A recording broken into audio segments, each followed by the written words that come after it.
The great leader is molting before our very eyes, shedding his human skin to reveal a bloated, beady-eyed, death-dealing monster caked with Halloween makeup to conceal its repulsive, decaying flesh, laying waste to the country he pledged to serve. He does seem a bit under the weather, don't you think? Must be those pesky Epstein files.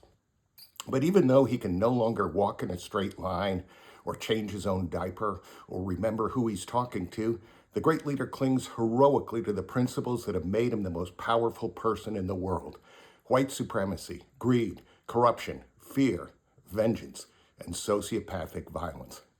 He is rebooting the USA as a country of the president, by the president, and for the president. And he wants nothing more than to be worshiped.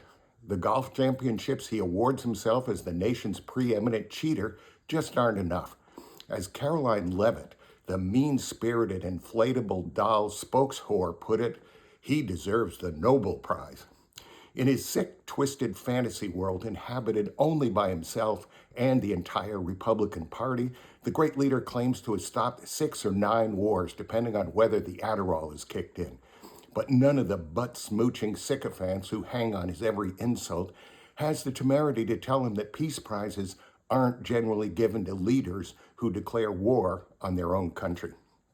The death toll of the great leader's war on America is rising as his stormtroopers invade major cities, disappearing folks to distant lands or assigning them to our own nationwide franchise of concentration camps.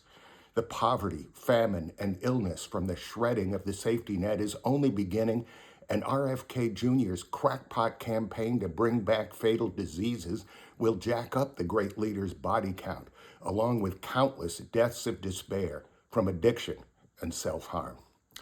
Iran's former supreme leader, Ayatollah Khomeini, popularized the term death to America.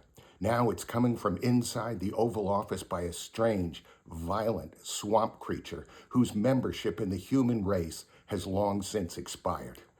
Now we can watch with mounting horror or do one thing every day to fight back. Malcolm X said, "We aren't outnumbered, we're out-organized." Take to the streets, boycott institutions that bend a knee, join a campaign to beat the fascists in the midterms, start your own resistance community, live more loudly, more generously, and more joyfully than you ever have. It's up to each of us to find our voice and raise it every single day. Apathy is the enemy.